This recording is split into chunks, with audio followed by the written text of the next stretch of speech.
besoin de toi. Il faut développer cette relation avec le Seigneur notre Dieu.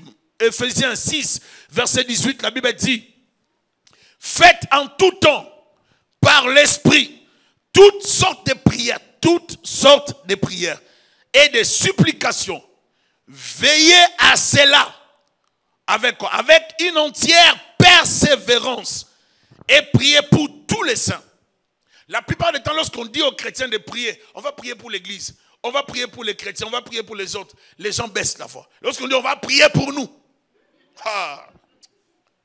Seigneur, agis. Mais prions pour les saints. Parce qu'on doit savoir que dans l'église du Seigneur, il faut toujours qu'il y ait la partie où nous devons prier pour les chrétiens. Parce que lorsqu'on prie pour les chrétiens, tu es dedans. Même lorsqu'on dit prions pour l'église, toi aussi tu es dedans. Non, il faut prier pour les chrétiens qui sont aussi dans le monde.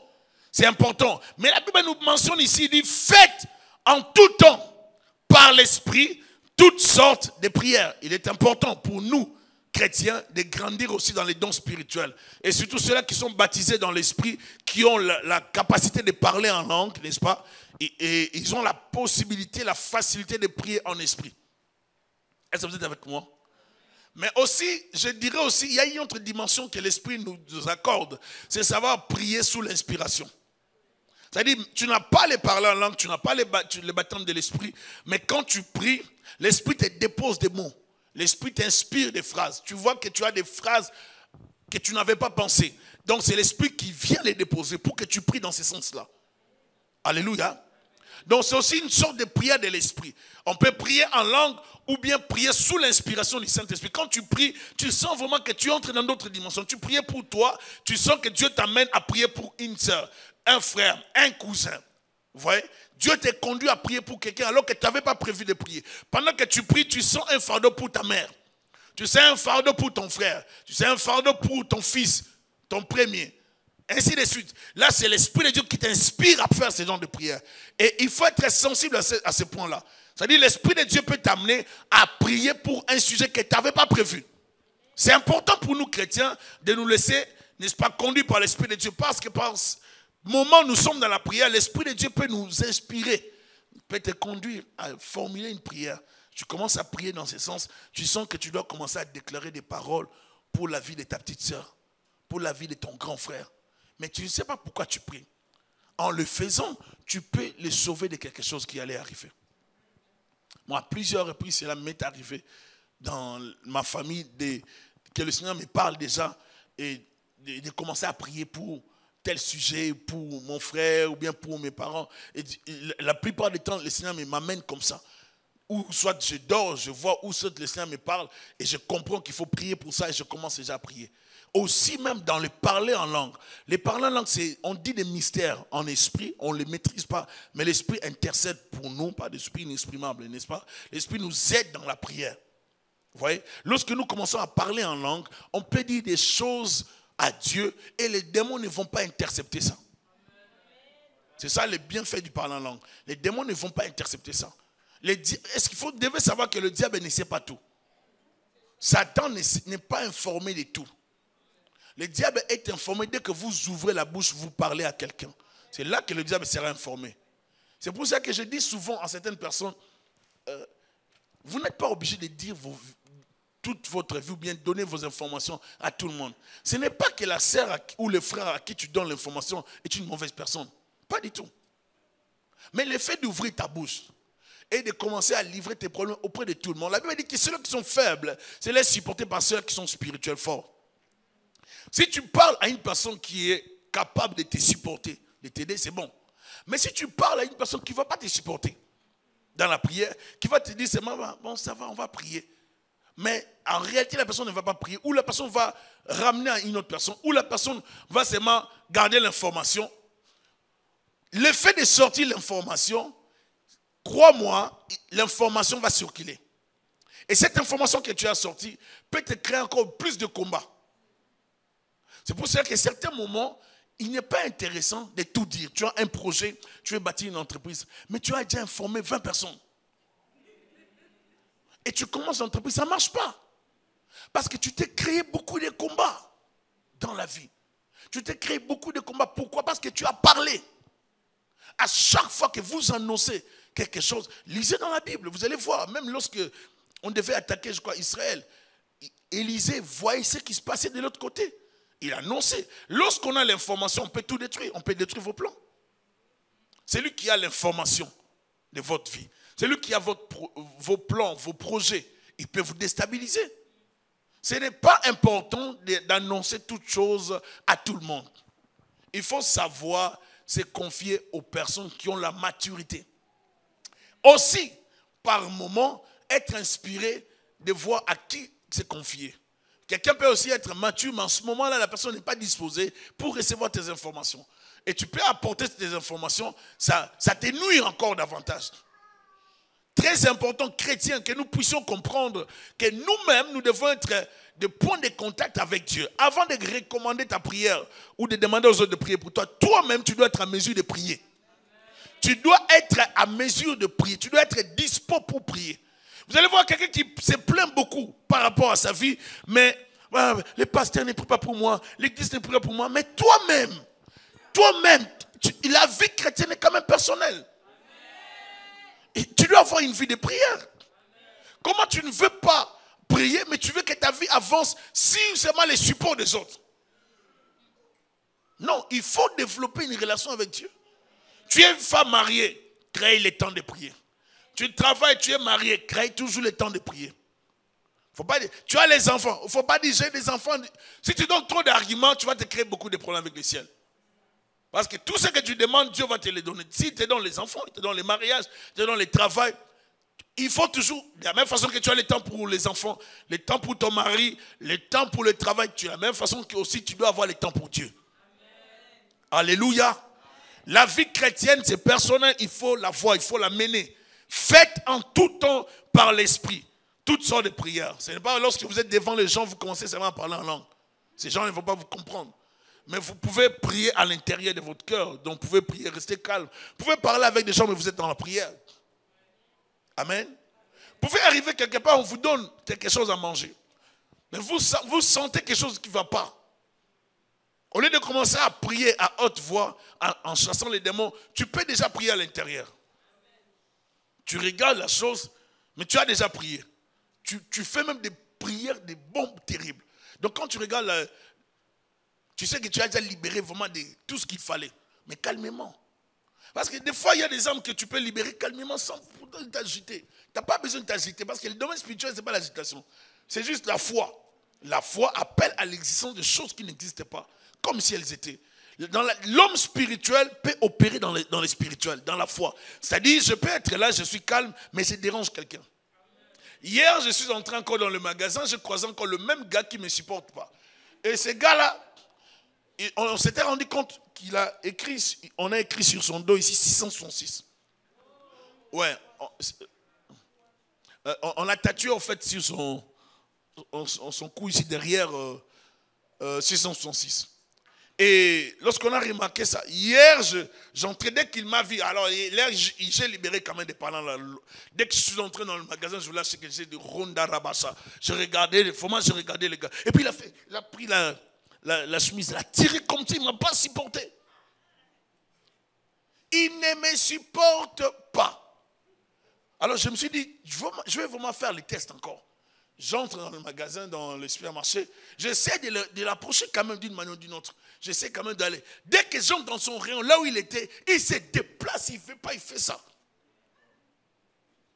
Nous ne vivons pas avec... Il y a des gens qui sont consacrés à Satan. Il y a des sorciers, il y a des féticheurs, il y a des démons. Il y a aussi des chasseurs d'étoiles. Quelqu'un qui va te combattre, même s'il n'est pas de ta famille.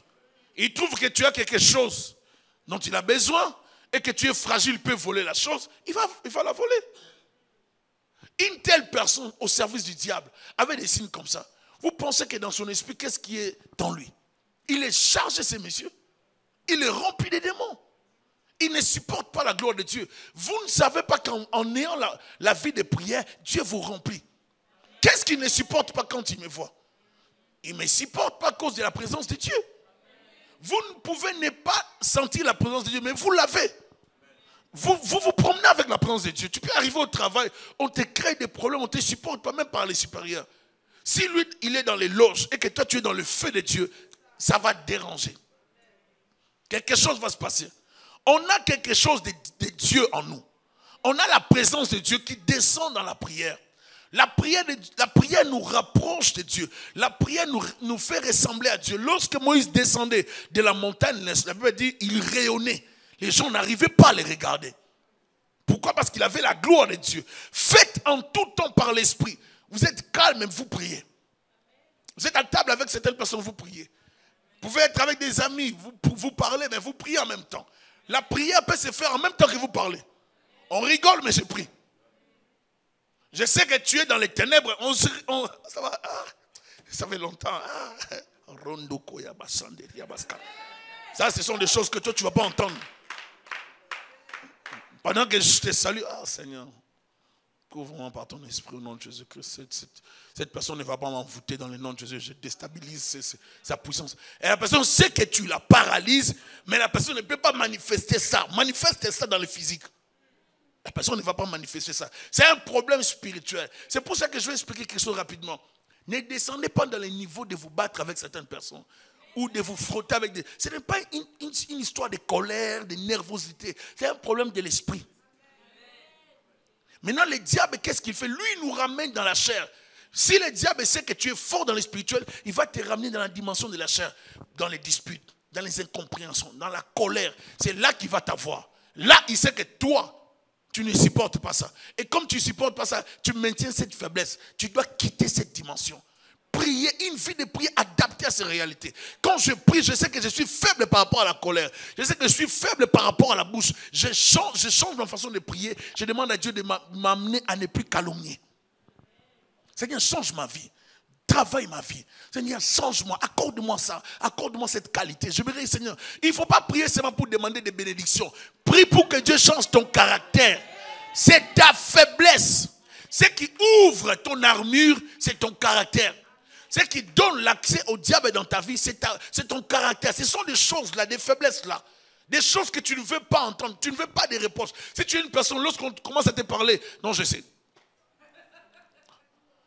Je voulais te dire, non, je sais. Est-ce que tu peux faire ça? Non, je sais, je voulais faire ça. Si tu n'acceptes pas des conseils, si tu sais tout, si tu es rempli de toi-même, si tu es tellement rempli et orgueilleux, ma soeur, mon frère, le diable va utiliser seulement cette porte pour te détruire. Tu peux beau prier, mais à chaque fois que tu vas finir la prière, il va chercher un moyen de descendre cette prière par une provocation, par une réalité qui va venir. La vie de prière doit nous ramener au niveau de Dieu. La vie de prière va nous faire ressembler à Christ. Celui qui prie beaucoup perd même la sensibilité aux choses charnelles. La prière nous amène à nous taire. La prière nous amène à rester calme. La prière change notre caractère. Celui qui prie beaucoup est moins dans les critiques. Il y a par moments, je peux voir et comprendre et entendre des choses, mais plus je prie, plus je banalise. Parce que la vie de prière va t'épargner de beaucoup de problèmes. Tu vas piquer une crise, tu vas mourir. Hein? Vous savez qu'il faut beaucoup prier pour avoir la paix. Si vous vivez dans la vie, vous devez commencer. Imaginez que vous êtes une femme. Vous surveillez votre mari comme un agent de FBI. Donc, vous avez développé tout ce qu'il faut pour le surveiller. Vous avez mis des caméras, je ne sais comment, mais vous avez des caméras pour le surveiller. Vous allez, dès qu'il rentre avec la voiture, vous allez dans la voiture. Vous avez comme le CIS, un truc là de New York, là, un film là, avec des gens qui font les enquêtes. CSI, tout ça.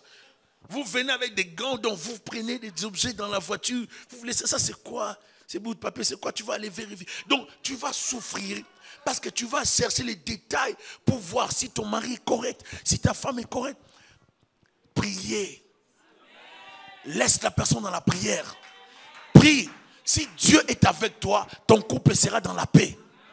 Je vous dis, la prière peut changer beaucoup de choses. Un mari infidèle peut devenir tellement fidèle à cause de la prière. Dieu peut stabiliser ta vie juste à cause de la prière. Apprenez à prier par rapport à vos réalités. Alléluia. Faites en tout temps par l'esprit toutes sortes de prières. Toutes sortes de prières. Des prières à genoux. Des prières avec des pleurs. Il y a des gens qui n'ont jamais pleuré. Des chrétiens compliqués. Donc dans la parole de Dieu, ils sont toujours sûrs. Oh, mais à un moment dans la vie chrétienne, il faut quand même pleurer devant Dieu. Il faut montrer à Dieu que tu es quand même faible.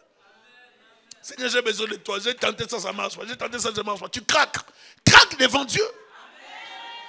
Il y a des gens qui ne peuvent pas craquer devant Dieu, seuls dans la chambre. Ils n'ont jamais pleuré. Seuls dans la chambre, tu n'arrives pas à pleurer.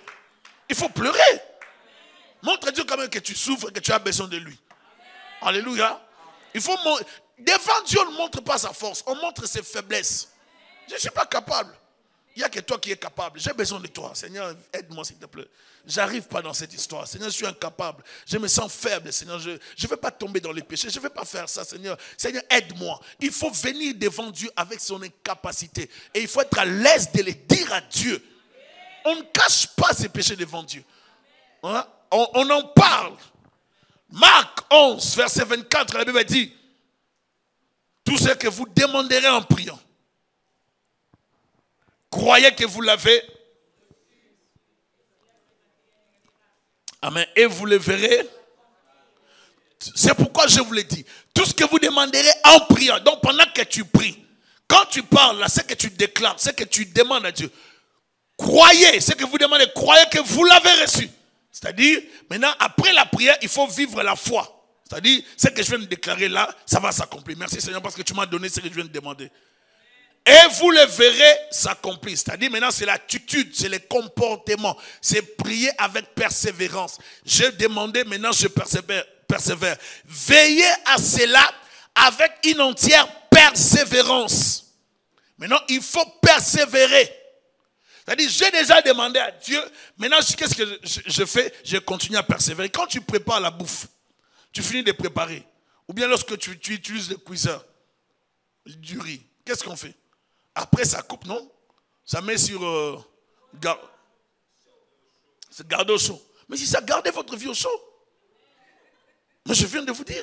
Tu viens de passer 1 heure du temps dans la prière. Tu as chauffé, n'est-ce pas? Mais quand tu finis de prier, mais garde ta vie au chaud.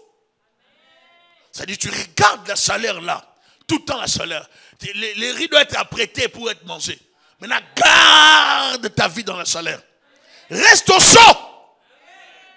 Donc tu viens de donner 1 heure du temps, 2 heures du temps, maintenant reste au chaud. Reste au chaud, c'est comme ça que tu seras bon.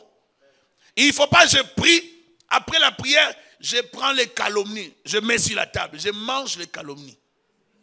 Je prie, après la prière, je laisse. Bien aimé, ne vous laissez pas envoûter par des gens qui vous rencontrent des bêtises, des saletés, même de leur vie, même de leur famille. Si ce sont des saletés, ne prenez pas ça dans vos oreilles. Évitez ces choses. Menez une vie de qualité. Menons une vie de qualité. Il y a tellement de bassesse au milieu des chrétiens que nous devons quitter. Tu viens de ta famille, tu as tellement de problèmes, tu as besoin de la prière. Tu rencontres une soeur, un frère dans l'église que tu ne connaissais pas. Dès que vous voyez l'église, vous devenez des amis. Ce n'est pas une mauvaise chose. Mais il faut savoir que tout ami, même à l'église, n'est pas ami. Ce n'est pas un péché ce que j'ai dit. Il faut savoir que tel que nous sommes là, chacun a ses réalités. Moi, si je n'étais pas, je te dis que moi j'étais malade. Moi je n'étais pas malade comme... tu vois, les Tylenol, non, les Tylenol, je pouvais en prendre même 8 ou 10 par jour. Donc, je sais d'où je viens. Si tu n'as jamais connu des maux de tête comme moi j'en ai connu, tu ne peux pas me comprendre. Vous voyez? Si quelqu'un a déjà été hospitalisé, ne serait-ce que 2 mois à l'hôpital, 4 mois, 3 mois, cette personne a l'expérience de l'hôpital. Donc, si vous lui parlez de la maladie, la personne peut vous parler de la maladie et des douleurs. Si tu connais ta vie et tes réalités, ne te comporte pas comme ton voisin qui ne connaît pas tes réalités. Alléluia. Si tu avais programmé de prier à 18h30 et que quelqu'un veut te visiter ou bien t'amener dans des causeries banales, des banalités, demande à la personne, non c'est mon temps, je vais prier. Je vais te rappeler tout à l'heure. Il faut être sévère avec votre vie de prière. Ne négociez pas ça s'il vous plaît. Développez votre vie de prière. La prière augmente ton autorité spirituelle et la puissance divine en toi. Plus tu veux avoir plus de puissance et ton autorité spirituelle grandit, tu veux voir ton autorité grandir, tu dois prier. Plus tu pries, plus tu deviens autorité. plus ton autorité augmente. Il y a des choses que tu ne vas même pas parler avec beaucoup d'efforts. C'est seulement la facilité et tu vas voir l'exécution. Il faut grandir dans l'autorité. Il y a un homme qu'on appelle Benson Idaoussa, un des géants en Afrique qui est déjà parti. Il avait une telle autorité. On dit de lui que c'était un homme de prière. On dit qu'il priait beaucoup. Tous les hommes que Dieu a utilisés, c'était des hommes et des femmes de prière. Dieu a utilisé plusieurs serviteurs dans la prière. C'est la prière qui fait. Prenez le temps de vous consacrer et de prier, de prier, de prier, de prier, de prier. Vous commencerez à être agité par la présence de Dieu. Vous serez par moments mal à l'aise. Vous sentirez des choses bizarres que les gens ne vont pas vous comprendre. Parce que vous-même, vous allez sentir, plus vous priez, plus il y a une augmentation de la gloire de Dieu en vous. Plus vous priez, plus la gloire de Dieu s'installe en vous. Plus l'autorité augmente. Et le diable ne supportera pas ça. Satan ne supporte pas les gens qui prient. Vous devez apprendre à prier. Je rappelle de l'histoire de certains revivalistes comme de Maria Woodworth, Aimé Simple McPherson, Charles Finney, toutes ces personnes, c'était des hommes de prière. Il y a un homme qui a déclaré, Seigneur, donne-moi les âmes où je meurs. Il y a un homme qui est entré dans un carton, qui prenait le temps de prier. Ils sont fermés dans un carton. Ils priaient jusqu'à ce que le carton laisse déchirer par les larmes. Et on dit de lui qu'il est mort. Et on a fait l'autopsie. Son cœur, ça c'est Charles Finney, son cœur était ramené, n'est-ce pas, on dit, son estomac était ramené vers le cœur. On dit par les médecins après l'autopsie que il avait tellement les fardeaux de quelque chose. Il était préoccupé par quelque chose. C'est ça qui l'a tué. Et on dit qu'il passait des heures et des heures, 12 heures, 15 heures. Il dormait dans la présence de Dieu. Il cherchait Dieu. De George Miller. Il y a eu des hommes qui ont prié. Il y a des hommes que Dieu a utilisés. Il y a des femmes aussi que Dieu a utilisées. On peut tout changer dans notre famille, dans nos vies, à partir de la prière. La prière, c'est la clé de toutes choses. Certains démons vont se discipliner juste à cause de la prière. Si vous déclarez sous l'onction, sous l'autorité, chez moi, il n'y a pas d'atterrissage spirituel des esprits. Il n'y a pas de décollage. Il n'y a pas d'antenne. Il n'y a pas de point de contact ici. Dès que vous déclarez ça, sous l'onction, avec la prière, vous allez voir le Seigneur accomplir ça dans votre famille. Alléluia. Dieu n'a pas besoin que l'église soit remplie de fonctionnaires et de stars. Dieu a besoin que l'église soit remplie de fils et de filles du royaume. Des personnes qui ont la vie de prière. L'église n'est pas un lieu de fonctionnaires ou un lieu de commerçants. L'église est un lieu des hommes et des femmes de prière. C'est-à-dire, lorsque nous venons à l'église, nous ne venons pas faire des affaires à l'église. Nous venons chercher Dieu. Quand je viens me ressourcer. Je me connecte avec le Dieu de l'église. Je prie pour que Dieu visite ma famille. Et je pars. Alléluia. Pourquoi devons-nous prier? La Bible dit dans Matthieu 26, verset 41.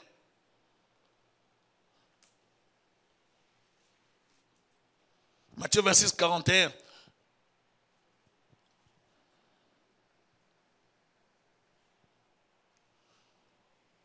Veillez et priez, afin que vous ne tombiez pas dans la tentation.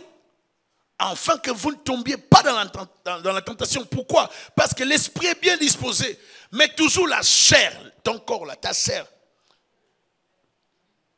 La chair va toujours te conduire à des choses. Vous allez voir quelqu'un qui n'arrive toujours pas à prier. À chaque fois que tu veux prier, c'est là que tu dois dormir. À chaque fois que tu veux prier, c'est là que tu dois regarder ton film. La chair va t'attirer toujours vers les œuvres, les séries télévisées. Lorsque tu voulais prier, tu vois, on te présente la bouffe. Ou bien tu as seulement faim. Tu dors, fatigue. Je veux prier dans une heure. Dans une heure, tu ne pries pas aussi.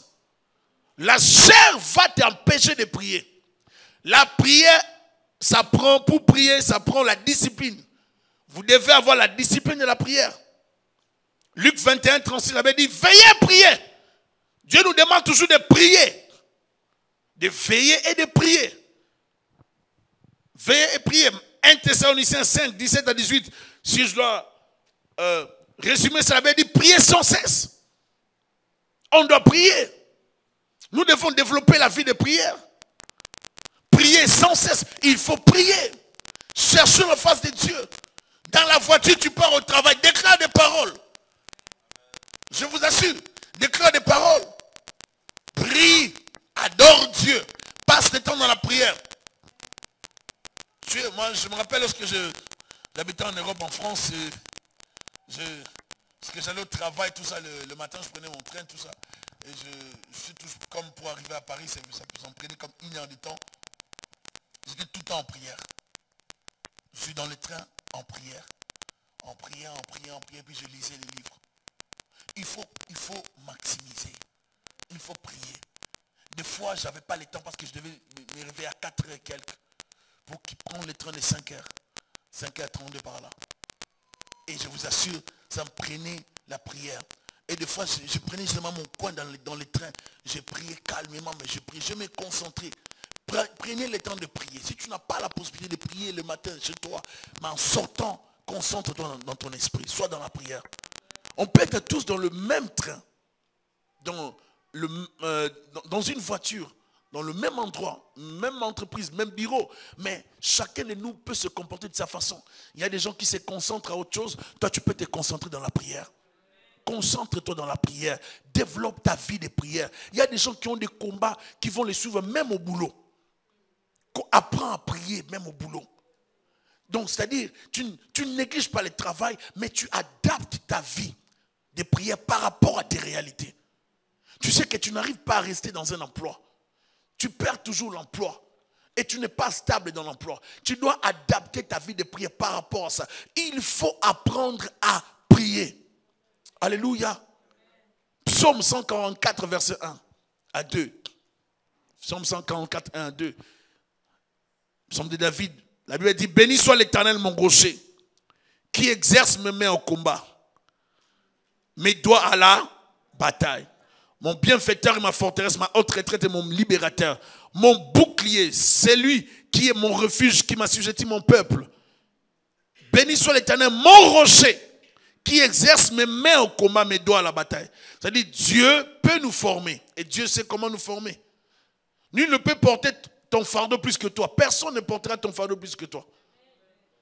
Il faut savoir comment prier et bien le faire. La vie de prière n'est pas une punition, mais juste un mode de vie ou un moyen de communiquer avec Dieu. Nous devons savoir que Dieu sait tout et Dieu voit tout en avance. Alors Dieu nous invite et nous conduit par moments dans la prière afin de nous éviter certaines réalités pouvant déranger notre avenir. Amen. La prière est une force. Celui qui prie augmente la force spirituelle, la puissance, l'autorité. La prière n'est pas limitée non plus dans les temps. Tu peux prier pour les 50 ans à venir. Votre prière d'aujourd'hui peut toucher les générations futures.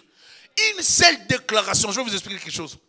Une seule déclaration, si vous tenez tellement à la descendance, à vos enfants et à leurs enfants, une seule déclaration de votre part, sous l'onction, et avec un sacrifice ou une offrande que vous présentez à Dieu. Je ne dis pas vous présentez une petite offrande. Vous venez par exemple devant Dieu, tu dis Seigneur, je vais faire ça pour mes enfants, pour les enfants de mes enfants. Tu tires une alliance avec Dieu. Il y a des gens, des fois, vous n'êtes pas obligé de tirer tout ici à l'église. Tu peux être chez toi à la maison, seul dans ta chambre. Tu prends une conviction, tu dis je vais faire ça pour cet enfant. Je sens que cet enfant ira de l'avant. Je sème ça sous l'onction, sous la prière. Dieu, tel jour, j'amènerai ça pour mon enfant. Je veux que mon enfant arrive à telle dimension. Il n'y a pas seulement la prière, il y a aussi l'accord, l'alliance que tu prends avec Dieu. Et je vous assure, même si les démons descendaient autour de cet enfant sera toujours supervisé par le Saint-Esprit. Pourquoi? Parce que ce que tu as eu à faire, à lier l'esprit de l'enfant, la destinée de l'enfant avec l'esprit de Dieu. Et ça protège la vie de l'enfant. Il faut savoir déclarer des paroles de bénédiction sur vos enfants. Alléluia. Donc quand pas seulement toi tu vas échouer dans la vie. Non, pas des phrases comme ça. Quand tu vois l'enfant, tu le bénis. Alléluia. Il faut savoir bénir. Votre prière d'aujourd'hui peut avoir des effets dans 30 ans. Il peut y avoir un moment à cause des actes que vous avez posés aujourd'hui. Dans 20 ans, votre enfant ou vos enfants commencent à expérimenter la prospérité. À cause de vos prières et à cause de vos actes que vous avez posés aujourd'hui. Comme je vous ai dit la fois passée, le poids de nos parents, soit en mal ou en bien, vont nous suivre.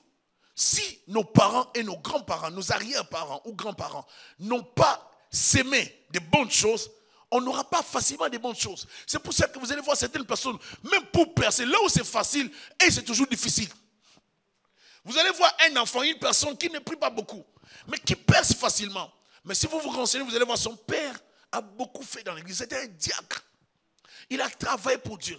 Son grand-père, un serviteur de Dieu. Même s'ils n'étaient pas des pasteurs, des bons chrétiens, leurs actes, leur conduite, tout ce qu'ils ont fait pour Dieu, parle pour les générations futures. Alléluia. C'est la même façon que la malédiction peut suivre une famille, la même façon aussi la bénédiction peut descendre dans une famille. La prière peut aller jusqu'à plusieurs des générations. À cause de vous, les gens du futur seront bénis. Il faut prier. La vie de prière est le seul moyen donné à l'homme pour se ressourcer auprès du Créateur. Dieu sait tout et Dieu adaptera votre vie à une formation par rapport à votre destinée. S'il sait que demain, tu auras besoin de la prière dans telle dimension, il va t'amener dans des soucis, dans des situations pour te former. Dieu ne va pas te former en mangeant. Dieu va te former dans les difficultés. Alléluia. Il ne faut pas rater sa formation. Il ne faut pas non plus refuser cette formation dans la prière. Car il y a des gens qui ne sont jamais ébranlés, quelle que soit la situation. Il faut savoir accepter la formation que Dieu va te donner. Et je dirais à chacun sa formation. Chaque individu a sa destinée. Et à chaque destinée, il faut une formation adaptée aux réalités qui seront vécues. Vous ne pouvez pas recevoir la même préparation pour affronter l'avenir. À chacun son avenir. Car chacun de nous a ses réalités spirituelles. À chaque réalité spirituelle, Dieu a donné une formation adaptée à la vie de la personne. Vous ne réaliserez jamais certaines choses sans l'école de la prière.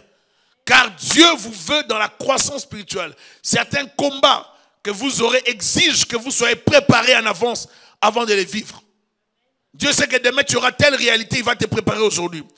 Je parlerai des 3 formations rapidement. La formation par la souffrance. Dieu permettra que vous connaissiez certaines souffrances afin de vous apprendre à prier durant ces genres de situations. Il y a des gens qui prient toujours lorsque tout va bien.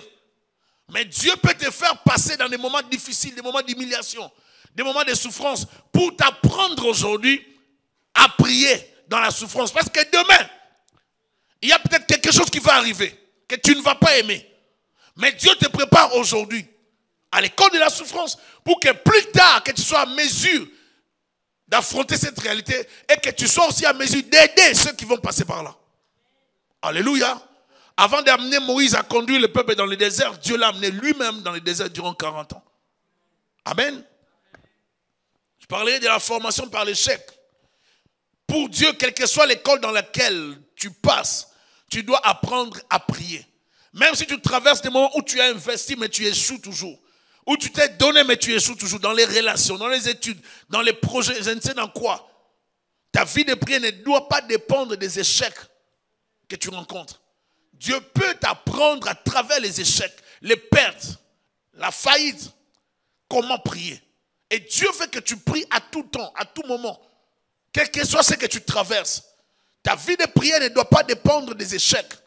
J'échoue, maintenant je ne peux pas prier. Vous allez voir quelqu'un qui a une maladie, un problème dans sa vie, dans son corps, dans son esprit, dans sa famille, dans son couple.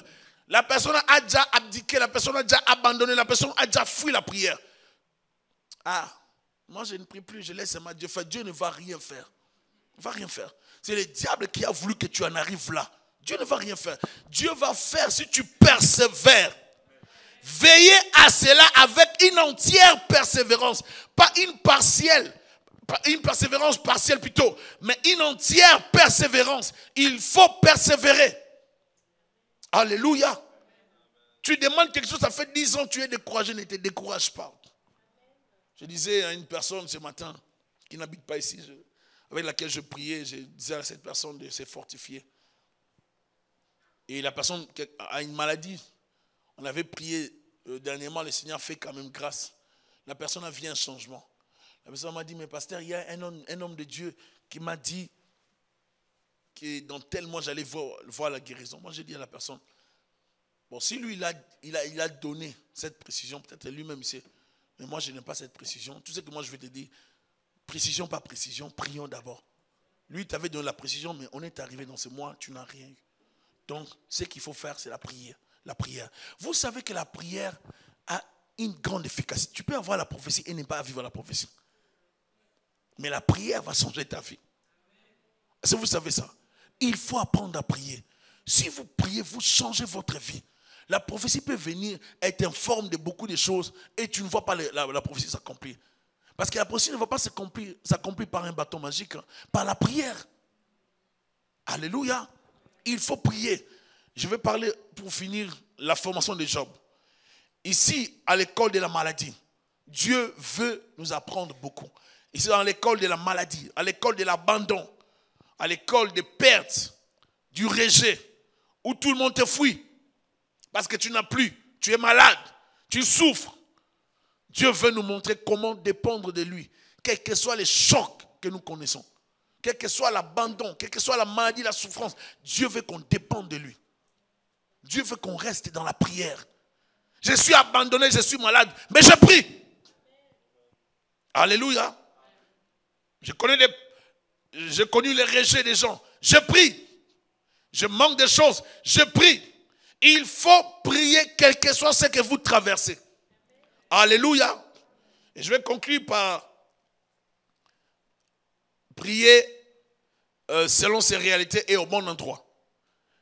Je parlerai de la conscience de ces réalités et d'une vie adaptée à ces réalités, afin de toujours avoir le temps de la prière. Il est important de savoir que celui qui ignore son niveau spirituel et qui ignore le degré de ses combats est comme une brebis qu'on amène à la boucherie. Or, plusieurs chrétiens se retrouvent dans des endroits qui ne leur donneront jamais la solution. Il ne faut jamais prier là où on ne croit pas à la guérison divine, alors que toi, tu es dans la recherche de la guérison divine. On te dit que Dieu a cessé de faire ces choses à l'époque des apôtres. Donc, ça veut dire que là, ce n'est pas ton endroit. Est-ce que vous êtes avec moi? Si celui qui doit te conduire dans cette foi te montre que Dieu ne peut plus faire ça, ce n'est plus ton endroit. Alléluia. Parce que tu risques de mourir tôt à cause d'un mauvais choix du lieu de la bénédiction. Il faut savoir ceci, que l'église est un lieu de bénédiction. Et on ne l'a choisi pas, n'est-ce pas? Par complaisance, par formalité. L'église n'est pas un choix qu'on fait par une formalité familiale ou relationnelle. Je vois des gens choisir les églises parce qu'ils sont habitués avec certaines personnes. Parce que dans tel endroit, il y a mes amis, il y a des gens avec qui on a étudié, on a grandi lorsqu'on était des enfants, lorsqu'on était des petits, lorsqu'on était au village, lorsqu'on était dans telle tribu, dans telle rue, dans tel coin, lorsqu'on a traversé l'Asie, on était ensemble. Lorsqu'on est arrivé à Douala, lorsqu'on est arrivé en Côte d'Ivoire, on s'était retrouvés là-bas. Certaines réalités vont t'amener à te déconnecter de certaines personnes que tu as connues dans le passé. Alléluia. Vous n'êtes pas obligé de prier toujours avec certaines personnes que vous connaissiez. Ça fait des années. On prie là où on rencontre la réponse à nos besoins spirituels. Alléluia. Le choix de l'église doit se faire en fonction de tes réalités spirituelles. Les réalités spirituelles d'un afro et d'un blanc sont totalement différentes. Et la façon de faire les choses dans les spirituels diffère aussi. Amen. Les réalités spirituelles d'une personne qui vient de l'Afrique ou bien des îles, c'est autre chose par rapport à une personne qui vit en Occident. Bien un blanc. Pourquoi? Parce qu'on a des réalités qui diffèrent selon les cultures. Nous, dans notre culture, quelqu'un peut prononcer une malédiction. Tu joues avec, demain tu meurs. On t'enterre. Quelqu'un peut te menacer au travail. Je dis, tu joues avec moi. Tu joues avec moi, on va voir. Fais ça. Peut-être chez eux, ça ne se fait pas. Mais chez nous, ça se fait. Est-ce que vous êtes avec moi? Et dès qu'on te fait ça, Après seulement la semaine qui va suivre, tu commences la maladie et tu perds l'emploi. Ou même on t'enterre encore. Donc il y a des réalités que nous vivons dans nos cultures et nous devons nous adapter à ces réalités. Si je prie dans une église dont la culture, bien la vision du pasteur ne me permet pas de vivre une dimension de prière selon mes réalités, je dois moi, développer ma vie de prière en dehors de la vie de prière de l'église pour protéger ma vie. Je ne sais pas si vous comprenez. Si on m'apprend que les démons n'existent pas et qu'ils ne travaillent plus, moi si je sais qu'ils travaillent, même si je fréquente cette église, à la maison, je dois avoir ma vie de prière adaptée à mes réalités. Parce que lui ne va pas me comprendre par rapport à mes réalités. Alléluia. Et si tu penses rester à cet endroit, tu dois adapter ta vie de prière par rapport à tes réalités. Quand tu arrives à l'église, tu pries comme tout le monde. Dans certaines églises, on ne peut pas dire Amen. On dit Amen. Alléluia. Une sœur arrive dans une église, elle a voulu crier. On est venu, elle a dit non, il ne faut pas crier ici. Nous, on dit Alléluia. On dit Alléluia. Il ne faut pas crier ici. Ça va déranger les gens. Il ne faut pas choisir une église pour remplir une formalité. Le choix de l'église doit se faire avec la prière. Alléluia. Il faut être convaincu.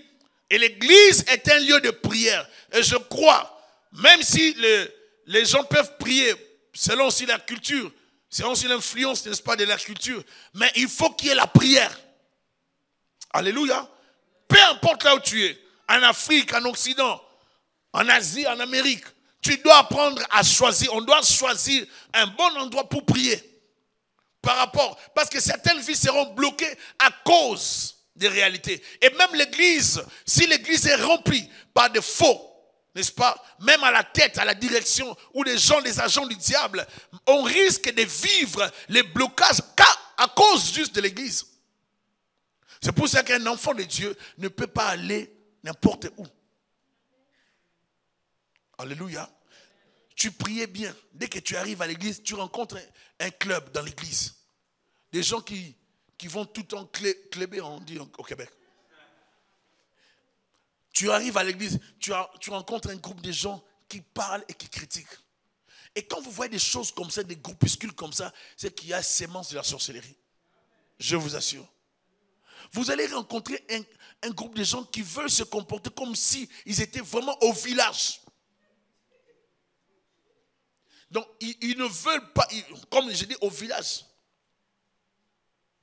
L'église n'est pas un endroit où on doit tout le temps manger.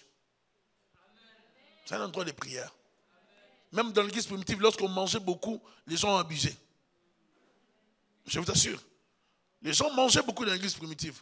Parce qu'à chaque fois qu'ils venaient, ils mangeaient, ils prenaient la Sainte Seine, tout ça. Ils ont commencé à abuser dans l'église primitive.